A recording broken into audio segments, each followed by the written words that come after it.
I don't want to wear my Okay, we're here with Brian this morning. He's going to walk us through. Brian, what should I do every morning before I get in the skid steer? You want to walk around your machine and check everything. So first thing, let's go back to the door here. Open the door up. First thing, let's check the oil. Pull your dipstick tube out. Want to check it? How do I know it's good? Where should it be? So can you see the hash marks on the video there? Yep. It needs to be within those hash marks. Okay. So the first thing you're going to do is pull it out, clean it off real good. Let's put it back in. Push it all the way in, make sure it's all the way in. Pull it back out. All right. Let's find those hash.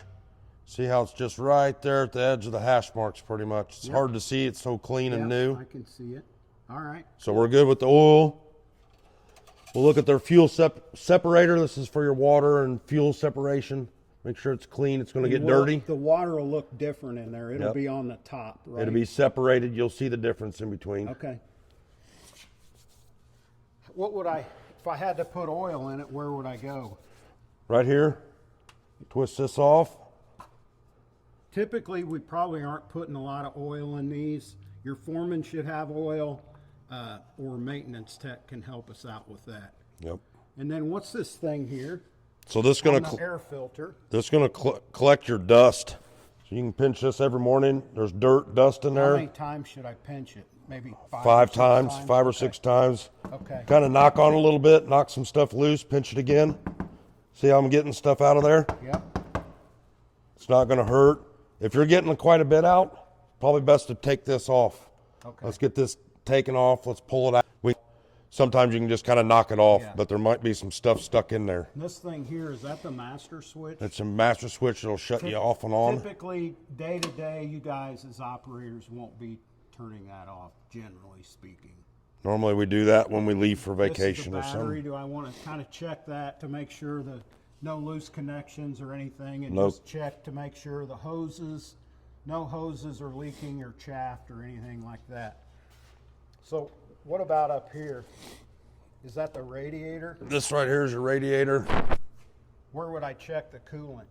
You've got an overflow down in the bottom. You want to make sure that that says it's in between your minimum and maximum when it's cold there. And that's a pretty good indication, but sometimes those don't function like they should. So Right. the fail-safe is to go up here. You never want to open this when it's hot. Always want to make sure that it's cool because it'll hold pressure in here. Yep. That's why you have a tank. So then you can take it off. To fill it, but again, You day can to still day, check it. But there's also a sight glass right there on the side, so you don't even have to take the cap off.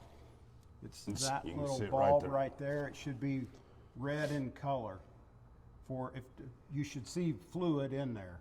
So, okay, so probably the other thing that's worth noting is if there's any leaves or debris up here on this radiator, brush it off and then put the guard back down. And on this machine in particular, it's really critical that you get that latched, just like Brian did there. So how about the grease fittings, Brian? Can you kind of show us where those are at? And So how these- many, and as you go through, if you would count them so we know how many are on the machine. So we're gonna start right here. We're going to go number 1, number 2, number 3. Yep.